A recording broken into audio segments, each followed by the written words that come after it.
வணக்கம். மதிமுகம் செய்திகள். இன்றைய முக்கிய நிகழ்வுகளை பார்ப்பதற்கு முன்பாக தலைப்பு செய்திகளை பார்க்கலாம்.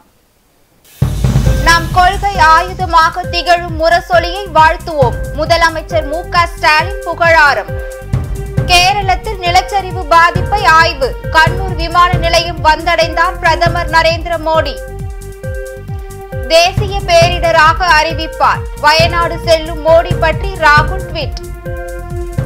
சந்திரனுக்கு ராக்கெட் அனுப்ப முடியும் போது ஒரு விமானம் சொந்தமாக தயாரிக்க முடியாதா? மக்களவையில் தயாநிதி மாறன் எம்பி ஆவேசம். இருதரப்பு உறவுகளை மறுசீரமைக்க மாலத்தீவுக்கு ஜெய்சங்கர் பயணம். அண்டை நாடுகளுக்கு முன்னுரிமை அளிக்கும் இந்தியாவின் கொள்கையில் முக்கிய பங்கு வகிக்கும் என உறுதி. நம் கொள்கை ஆயுதமாக திகழும் முரசொலியை வாழ்த்துவோம் என்று முதலமைச்சர் மு.க. ஸ்டாலின் தெரிவித்துள்ளார். இது தொடர்பாக முதலமைச்சர் மு.க. ஸ்டாலின் திமுக தொண்டர்களுக்கு மடல் எழுதியுள்ளார். அதில் நம் உயிர்நிகர் தலைவர் கலைஞரின் உடன்பிறப்புகளான நாம் அனைவரும் முத்தமிழ் அறிஞரின் மூத்த பிள்ளையாம் முரசொலிக்கு தெரிவிக்கின்ற வாழ்த்தாகும் எனவும், ஆகஸ்ட் 10 நம் கொள்கை ஆயுதமாக திகழும் முரசொலியின் பிறந்த நாள் எனவும் குறிப்பிட்டுள்ளார். திமுகவின் தலைவராக, தமிழ்நாட்டின் முதலமைச்சராக, இந்திய அரசியலில் முதன்மை பங்கு வகித்தவராக முத்தமிழ் அறிஞர் கலைஞர் இருந்த போதும் அவர் முரசொலி நாளேட்டின் மூத்த பத்திரிகையாளர் என்ற அடையாளத்தை கைவிடவே இல்லை எனவும் தெரிவித்துள்ளார். இந்நிலையில் 83ஆம் ஆண்டில் அடியெடுத்து வைக்கும் தமிழினத்தை காக்கின்ற கொள்கை ஆயுதமான முரசொலியை கலைஞரின் உடன்பிறப்புகளான நாம் அனைவரும் கையில் ஏந்தி அதனை படிப்போம், அதிக அளவில் பகிர்வோம், பரப்புவோம் எனவும் குறிப்பிட்டுள்ளார். வீழ்வது நாமாக இருப்பினும் வாழ்வது தமிழாக இருக்கட்டும் என்று முத்தமிழ் அறிஞர் பொறித்த பொன் எழுத்துக்களுக்கு ஏற்ப போர்க்குணம் மிக்க திராவிட வீரர்களாக நாம் ஜனநாயக களத்தில் தீரமுடன் செயல்படுவதற்கான கருத்தாயுதமாக திகழும் முரசொலியை வாழ்த்துவோம் எனவும் முதலமைச்சர் மு.க. ஸ்டாலின் தனது மடலில் குறிப்பிட்டுள்ளார். கேரளத்தில் நிலச்சரிவு பாதிப்பை ஆய்வு செய்ய பிரதமர் நரேந்திர மோடி கண்ணூர் விமான நிலையம் வந்தடைந்தார். கடந்த ஜூலை 29ஆம் தேதி ஏற்பட்ட கடும் நிலச்சரிவு வயநாட்டையே புரட்டி போட்டது. எண்ணற்ற பாதிப்பும் பலியும் பதிவாகியுள்ளது. 400க்கும் மேற்பட்டோர் பலியாகியுள்ளனர். 300க்கும் மேற்பட்டோர் காயமடைந்தனர். மேலும் 153 பேர் இடிபாடுகளில் சிக்கி மண்ணோடு புதையுண்டனர். அவர்களை தேடும் பணி தொடர்ந்து நடைபெற்று வருகிறது. இந்நிலையில் கேரளத்தில் நிலச்சரிவு ஏற்பட்ட 11 நாட்களுக்கு பிறகு பாதிக்கப்பட்ட பகுதிகளை ஆய்வு செய்கிறார் பிரதமர் மோடி. கேரளத்தின் கண்ணூர் விமான நிலையம் வந்தடைந்த பிரதமர் மோடியை ஆளுநர் ஆரிஃப், முதல்வர் பினராயி விஜயன் மற்றும் உயர் அரசு அதிகாரிகளும் விமான நிலையத்திற்கு சென்று வரவேற்றனர். அதனைத் தொடர்ந்து பிரதமர் மோடி ஹெலிகாப்டரில் கல்பெட்டாவுக்கு சென்று வயநாட்டில் நிலச்சரிவால் பாதிக்கப்பட்ட பகுதிகளை வான்வழியாக சென்று ஆய்வு செய்ய உள்ளார். பின்னர் சுமார் 10,000 பேர் தங்க வைக்கப்பட்டுள்ள நிவாரண முகாம்களில் நிலச்சரிவில் பாதிக்கப்பட்டவர்களையும் சந்திக்க உள்ளார் என்ற தகவல் வெளியாகியுள்ளது. வயநாட்டில் நிலச்சரிவு பகுதிகளில் நடைபெறும் மீட்பு, மறுசீரமைப்பு பணிகளை பிரதமர் மோடி இன்று ஆய்வு செய்கிறார். பிரதமர் மோடி பேரழிவின் தீவிரத்தை நேரில் பார்வையிட்ட பின்னர் அதை தேசிய பேரிடராக அறிவிப்பார் என்று மக்களவை எதிர்க்கட்சி தலைவர் ராகுல் காந்தி நம்பிக்கை தெரிவித்துள்ளார். இது தொடர்பாக அவர் எக்ஸ் வலைதள பக்கத்தில் வெளியிட்டுள்ள பதிவில், வயநாட்டில் நிலச்சரிவுகளால் ஏற்பட்ட பாதிப்புகளை நேரில் பார்வையிடுவதற்காக அங்கு செல்லும் பிரதமர் நரேந்திர மோடிக்கு நன்றி எனவும், இது ஒரு நல்ல முடிவு எனவும் தெரிவித்துள்ளார். பேரழிவின் தீவிரத்தை நேரில் பார்வையிட்ட பின்னர் அதை தேசிய பேரிடராக அறிவிப்பார் என்று நம்புவதாக ராகுல் காந்தி நம்பிக்கை தெரிவித்துள்ளார்.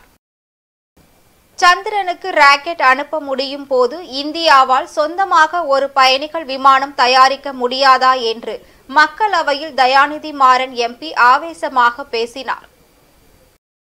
மக்களவையில் இந்திய விமான சட்ட மசோதா 2024 மீது நடந்த விவாதத்தில் பேசிய திமுக நாடாளுமன்ற குழு துணைத் தலைவரும் மத்திய சென்னை எம்பியுமான தயாநிதி மாறன், இந்தியாவில் தயாரிக்கப்பட்ட ராக்கெட்டால் சந்திரனுக்கு விண்கலத்தை அனுப்ப முடியும் போது நம்மிடம் ஒரு விமானத்தை தயாரிக்கும் திறன் கூட இல்லையா என கேள்வி எழுப்பினார். தொடர்ந்து பேசிய தயாநிதி மாறன், பயணிகளின் கட்டணத்தை குறைத்து அவர்களுக்கான வசதிகளை அதிகரிக்க அனைத்து விமான நிறுவனங்களுடன் இது குறித்து பரிசீலித்து நடவடிக்கை மேற்கொள்ள வேண்டும் என்றார்.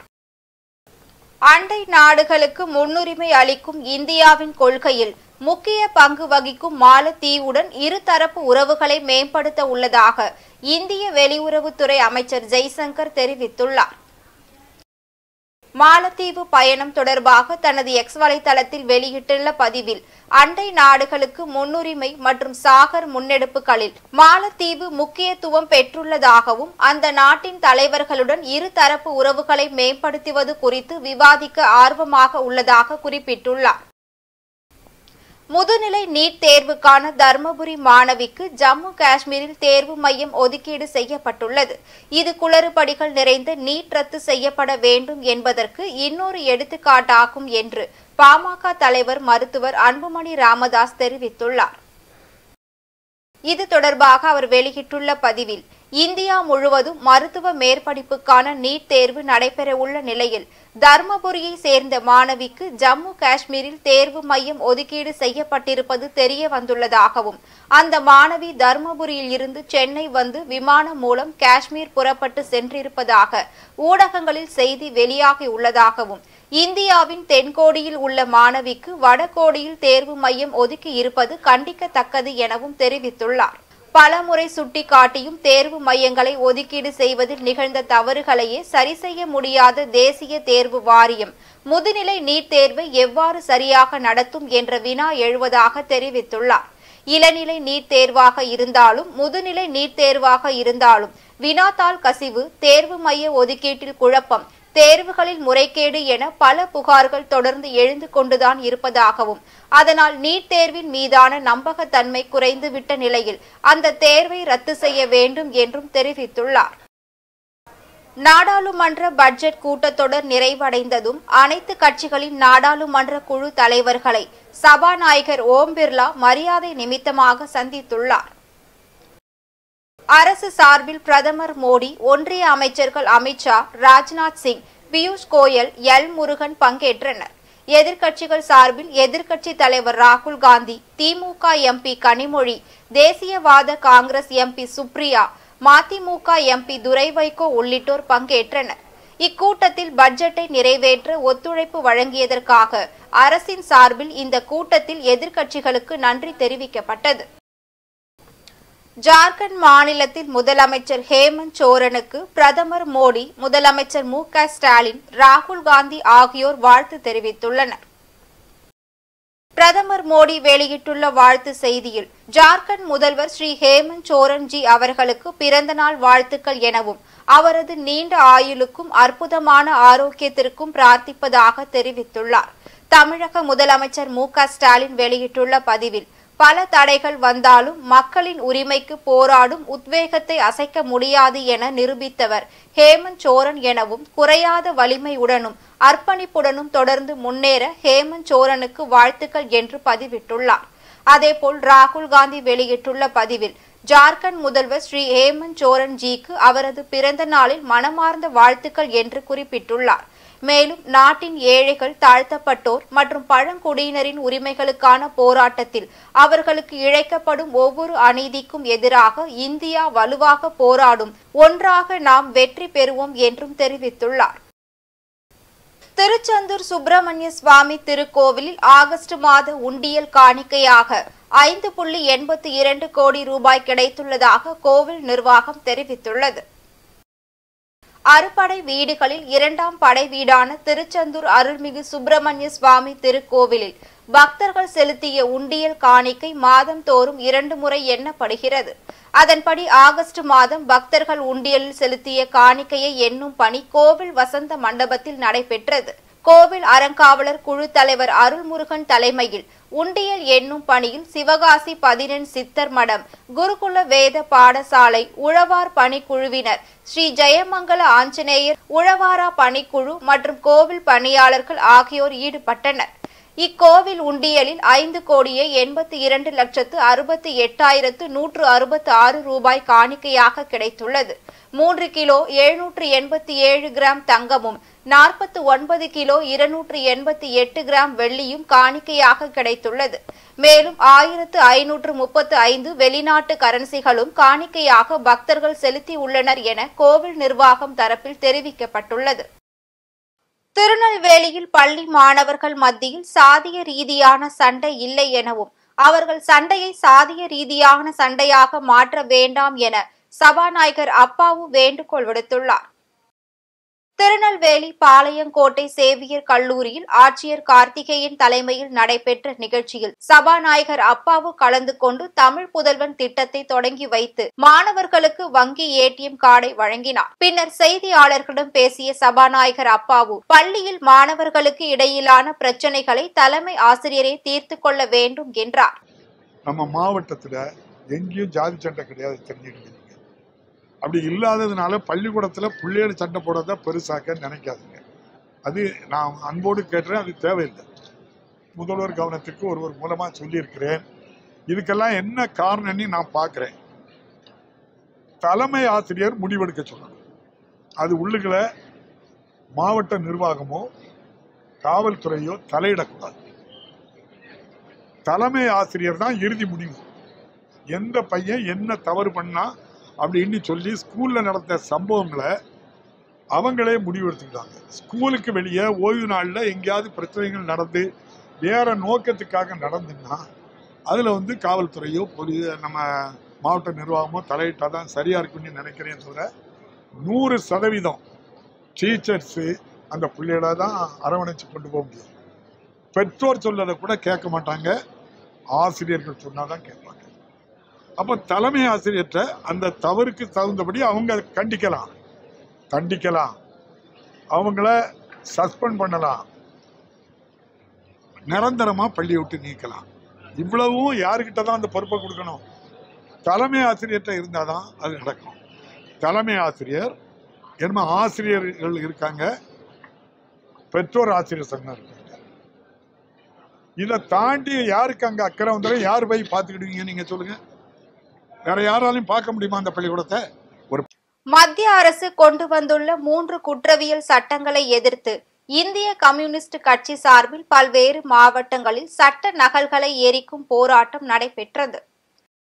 மத்திய அரசு கடந்த ஜூன் 1ஆம் தேதி முதல் 3 புதிய குற்றவியல் சட்டங்களை அமல்படுத்தியுள்ளது. இந்த சட்டங்கள் மக்கள் விரோத ஜனநாயக விரோத சட்டங்கள் ஆகவே இந்த 3 சட்டங்களை மத்திய அரசு திரும்ப பெற வலியுறுத்தி வேலூர் மாவட்ட தலைமை தபால் நிலையம் எதிரே இந்திய கம்யூனிஸ்ட் கட்சியின் சார்பில் சட்ட நகல் எரிப்பு போராட்டம் நடைபெற்றது. இந்த போராட்டத்தில் சுமார் 100க்கும் மேற்பட்டோர் கலந்து கொண்டு இந்திய அரசியல் சட்டத்தின் சட்ட நகல்களை சாலையில் போட்டு எரித்தனர். இந்நிலையில் காவல்துறையினர் அவர்களை தடுத்து நிறுத்தி கைது செய்து தனியார் திருமண மண்டபத்தில் அடைத்துள்ளனர். இதனைத் தொடர்ந்து இந்திய கம்யூனிஸ்ட் கட்சி சார்பில் கரூர் தலைமை அஞ்சல் நிலையம் முன்பு மத்திய அரசு கொண்டு வந்துள்ள 3 குற்றவியல் சட்டங்களை கண்டித்து மாவட்ட செயலாளர் நாட்ராயன் தலைமையில் சுமார் 20க்கும் மேற்பட்டோர் கண்டன முழக்கங்களை எழுப்பினர். தொடர்ந்து அவர்கள் குற்றவியல் சட்ட நகல்களை எரிக்க முயன்ற போது போலீசார் அவர்களை தடுத்து நிறுத்தினர். ஆனால் அந்த இடத்தில் இன்னும் சிறிது நேரம் பரபரப்பு ஏற்பட்டது. அதனைத் தொடர்ந்து திருப்பூர் மாவட்ட இந்திய கம்யூனிஸ்ட் கட்சியின் சார்பில் அவிநாசி புதிய பேருந்து நிலையம் முன்பு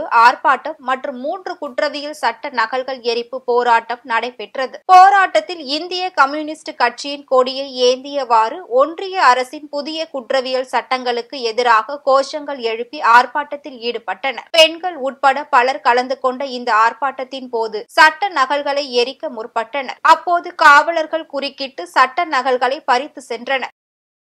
மதுராந்தகம் அருகே செங்கை மேற்கு மாவட்ட விடுதலை சிறுத்தை கட்சியின் ஆலோசனை கூட்டம் நடைபெற்றது.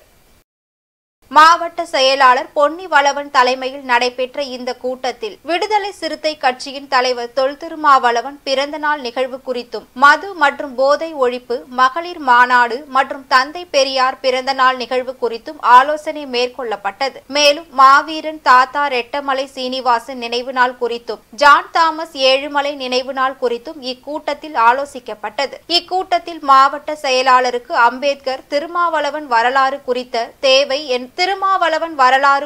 தேவை என்ற புத்தகம் கொடுத்து கௌரவிக்கப்பட்டது. மேலும் இக்கூட்டத்தில் பல்வேறு நிர்வாகிகளும் கலந்து கொண்டனர்.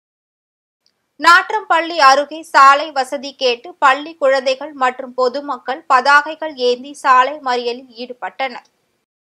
திருப்பத்தூர் மாவட்டம் நாற்றம்பள்ளி அடுத்த வெள்ளனூர் பகுதியில் சாலை வசதி இல்லை எனவும் இதனால் அங்கு ஆம்புலன்ஸ் கூட வருவதில்லை என கூறி பலமுறை சாலை வசதி வேண்டும் என கோரிக்கை வைத்துள்ளனர். இதுகுறித்து துறை சார்ந்த அதிகாரிகளிடம் கேட்கும் பொழுது ஏற்கனவே இப்பகுதிக்கு சாலை போட்டு விட்டதாக கூறி பணம் எடுக்கப்பட்டதாக தகவல் தெரிவித்துள்ளார்கள். இதனால் ஆத்திரம் அடைந்த அப்பகுதி மக்களும் பள்ளி குழந்தைகளும் சாலை வசதி வேண்டும் என்று பதாகைகள் ஏந்தி சாலை மறியலில் ஈடுபட்டனர். இந்த சம்பவத்தை அறிந்த ஊராட்சி மன்ற தலைவர் சம்பவ இடத்திற்கு விரைந்து வந்து சாலை வசதி குறித்து உடனடியாக நடவடிக்கை எடுக்கப்படும் என்று கூறியதன் பெயரில் அனைவரும் கலைந்து சென்றனர். அதன் காரணமாக அப்பகுதியில் சிறிது நேரம் பரபரப்பு காணப்பட்டது. இந்த ஊருக்கு வந்து கிட்டத்தட்ட ஒரு 100 வருஷமாவே ரோடு இல்லைன்னு சொல்லிட்டு இருக்காங்க.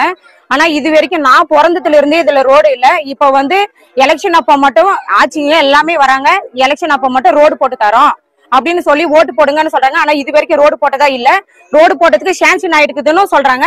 ஆனா மண்ணு தான் போட்டு போயிருக்காங்க. இது வரைக்கும் பசங்க போறதுக்கோ ஒரு ஆட்டோவோ உள்ள வர்றதுல, ஒரு கேஸ் சிலிண்டர் வர்றதுல, ஃபயர் இன்ஜின் இதுக்கு முன்னாடி ஒரு தீயணைப்பு வந்துக்குது, அப்பவும் ஃபயர் இன்ஜின் எதுவுமே உள்ள வந்ததில்ல. ஒரு எமர்ஜென்சினா ஒரு ஆம்புலன்ஸ் வந்ததில்ல. யாருமே உள்ள வர்றதுக்கு பயப்படுறாங்க. இந்த வழியில நாங்க எப்படி வர்றதுன்னு சொல்லி கேக்குறாங்க. உள்ள போனாக்க 2 வீடு இருக்கு. அந்த 2 வீட்டுல என்ன பண்றாங்க, வழி ஓரத்துல கல்லு வைக்கிறாங்க. அது மேல நாங்க ஸ்லிப் ஆகி விழுந்தா என்ன பண்ணுதுன்னா, நீங்க ஒதுங்கி போங்க அப்படின்னு சொல்றாங்க. நைட்டு ஸ்லிப் ஆகி நாங்க கீழே விழுந்துட்டோம். பசங்களோட ஸ்கூல் போகும்போது வீட்டுல இருந்து கூண்டு போகும்போது கீழே விழுந்துட்டோம். இப்ப என்னன்றாங்க, எங்களுக்கு இந்த வழியே வேணும், எங்களுக்கு இப்போ ரோடு போட்டு தரலன்னா மாவட்ட ஆட்சியர் இங்க வரணும், இதுல வந்து இப்ப ரோடு போட்டு கொடுக்கலன்னு சொல்லிட்டா நாங்க 8 வழி சாலையில போராட்டத்தை தொடருவோம். ஒன்றிய அரசை கண்டித்து மறுமலர்ச்சி திராவிட முன்னேற்ற கழகத்தின் சார்பில் கண்டன ஆர்ப்பாட்டம் திருப்பூரில் நடைபெற்றது. கடந்த சில தினங்களுக்கு முன்பு வெளியிடப்பட்ட ஒன்றிய பட்ஜெட்டில் தமிழகத்திற்கு நிதி ஒதுக்கப்படாதவை கண்டித்தும் மருத்துவ மாணவர்களின் கனவை சிதைக்கும் வகையில் உள்ள நீட் தேர்வை ரத்து செய்ய வலியுறுத்தியும் மறுமலர்ச்சி திராவிட முன்னேற்ற கழகத்தின் சார்பில் கண்டன ஆர்ப்பாட்டம் குமரன் சிலை முன்பு அவைத்தலைவர் ஆடிட்டர் அர்ஜுனராஜ் தலைமையில் நடைபெற்றது. மேலும் இந்த ஆர்ப்பாட்டத்தில் கலந்து கொண்டவர்கள் ஒன்றிய அரசு தமிழ்நாட்டை மாற்றான் தாய் போல வழி நடத்துகிறது என கூறி ஒன்றிய அரசுக்கு எதிரான கண்டன கோஷங்களை எழுப்பி ஆர்ப்பாட்டத்தில் ஈடுபட்டனர். இந்த ஆர்ப்பாட்டத்தில் 500க்கும் மேற்பட்ட மறுமலர்ச்சி திராவிட முன்னேற்ற கழகத்தின் தொண்டர்கள் கலந்து கொண்டனர். திருப்பூரில் 400 அரங்களுடன் துவங்கிய 22வது நிட்சோ கண்காட்சியில் பல்வேறு நாடுகளை சேர்ந்த ஜவுளி தொழில்நுட்ப நிறுவனங்கள் கலந்து கொண்டுள்ளன. 3 நாட்கள் நடைபெறும் இந்த கண்காட்சியில் அமெரிக்கா, ஆஸ்திரேலியா, இங்கிலாந்து, சீனா, ஜப்பான் உள்ளிட்ட நாடுகளை சேர்ந்த ஜவுளி தொழில்நுட்ப இயந்திர தயாரிப்பு நிறுவனங்கள் கலந்து கொண்டன. தற்போது இந்தியாவிலேயே தயாரிக்கப்பட்ட அதிநவீன டிஜிட்டல் பிரிண்டிங் மிஷின் கண்காட்சியில் அறிமுகப்படுத்தப்பட்டுள்ளது. மேலும் இந்த இயந்திரத்தின் மூலம் சுற்றுச்சூழல் மாசடையாது என்றும் கூறப்பட்டுள்ளது. அதேபோல் ஜப்பானில் தயாரிக்கப்பட்ட பிரிண்டிங் மிஷின் ஆனது 1 மணி நேரத்தில் 350 பனியன்களுக்கு பிரிண்ட் அடிக்கும் வண்ணம் தயாரிக்கப்பட்டுள்ளது. இந்த 2 மிஷின்களும் பார்வையாளர்களை வெகுவாக கவர்ந்தது. அதனைத் தொடர்ந்து ஏற்றுமதியாளர் சங்க தலைவர் சுப்பிரமணியன் செய்தியாளர்களை சந்தித்த போது தொடர்ச்சியாக இது போன்ற கண்காட்சிகள் திருப்பூரில் நடத்துவதற்கு தொழில்துறையினருக்கென நிரந்தர அரங்கம் அமைத்து தர அமைச்சர் மற்றும் மாவட்ட ஆட்சியரிடம் கோரிக்கை வைத்துள்ளார். திருப்பூர் ஏற்றுமதி சங்கம் இந்த நிகழ்வு நடக்கிறதுக்கு ஒரு பர்மனண்டான ஒரு இடத்த தேர்வு செய்யணுங்கிறது எங்களுடைய நீண்ட நாள் ஆசை. இதற்கான முயற்சிகளை நாங்கள் முன்னெடுத்து செஞ்சுட்டு இருக்கிறோம். மாண்புமிகு அமைச்சர் அவர்களிடமும் மாண்புமிகு மாவட்ட ஆட்சித்தலைவரிடம் இது சம்பந்தமாக ப்ராஜெக்ட் எல்லாம் கொடுத்துருக்கோம். அடுத்த 2 ஆண்டுகளில் கோயம்புத்தூரில் உள்ள கொடிசியாவை போல நம்ம நிரந்தர இடத்தில் இந்த மாதிரி ஒரு ஃபேர்வெல் நடக்கும் என்பதை இந்த மூலம் தெரிவித்துக் கொள்கிறேன். இன்றைய தங்கம் வெள்ளி விலை வழங்குவோர் அட்டிகா கோல்ட் கம்பெனி. சென்னையில் ஆபரண தங்கத்தின் விலை சவரனுக்கு 160 ரூபாய் உயர்ந்து 51,560 ரூபாய்க்கு விற்பனை செய்யப்படுகிறது. 22 கேரட் ஆபரண தங்கத்தின் விலை கிராமிற்கு 75 ரூபாய் உயர்ந்து 6,445 ரூபாய்க்கு விற்பனையாகிறது. வர்த்தகத்தில் வெள்ளியின் விலை எந்தவித மாற்றமும் இன்றி 89 ரூபாய்க்கு விற்பனை செய்யப்படுகிறது. பிரேசிலின் சாவ் பாலோ மாநிலத்தில் ஓபாஸ் விமானம் விழுந்து நொறுங்கிய விபத்தில் 62 பேர் உயிரிழந்துள்ளனர். வின்ஹெடோ நகரில் சென்று கொண்டிருந்த போது விமானம் கட்டுப்பாட்டை இழந்து குடியிருப்பு பகுதியில் விழுந்து விபத்துக்குள்ளானது. அதில் பயணித்த 58 பயணிகள், 4 விமான ஊழியர்கள் என 62 பேரும் சம்பவ இடத்திலேயே உயிரிழந்தனர். பிரேசிலின் சாவ்பாலோ மாநிலத்தில் வியோபாஸ் விமானமான 2283 என்ற விமானம் 62 பயணிகளை ஏற்றிக் கொண்டு சென்று கொண்டிருந்தது. வின்ஹெடோ நகரில் சென்று கொண்டிருந்த போது விமானம் நிலை தடுமாறி கீழே விழுந்து வெடித்ததை உள்ளூர் தீயணைப்பு படை உறுதிப்படுத்தியுள்ளது. மேலும் 62 பேர் சென்ற வியோபாஸ் 2283 என்ற விமானம் செங்குத்தாக கீழே விழுந்து வெடித்து சிதறியதில் அந்த இடமே தீப்பிழம்பாக மாறியுள்ளது. அதில் ஏற்பட்ட தீப்பிழம்பு காண்போரை கண்ணீரில் ஆழ்த்தியுள்ளது. மீண்டும் தலைப்பு செய்திகள். நம் கொள்கை ஆயுதமாக திகழும் முரசொலியை வாழ்த்துவோம். முதலமைச்சர் மு.க. ஸ்டாலின் புகழாரம். கேரளத்தில் நிலச்சரிவு பாதிப்பை ஆய்வு. கண்ணூர் விமான நிலையம் வந்தடைந்தார் பிரதமர் நரேந்திர மோடி. தேசிய பேரிடராக அறிவிப்பார். வயநாடு செல்லும் மோடி பற்றி ராகுல் ட்வீட். சந்திரனுக்கு ராக்கெட் அனுப்ப முடியும் போது ஒரு விமானம் சொந்தமாக தயாரிக்க முடியாதா? மக்களவையில் தயாநிதி மாறன் எம்பி ஆவேசம். இருதரப்பு உறவுகளை மறுசீரமைக்க மாலத்தீவுக்கு ஜெய்சங்கர் பயணம். அண்டை நாடுகளுக்கு முன்னுரிமை அளிக்கும் இந்தியாவின் கொள்கையில் முக்கிய பங்கு வகிக்கும் என உறுதி. இத்துடன் செய்திகள் நிறைவடைந்தன.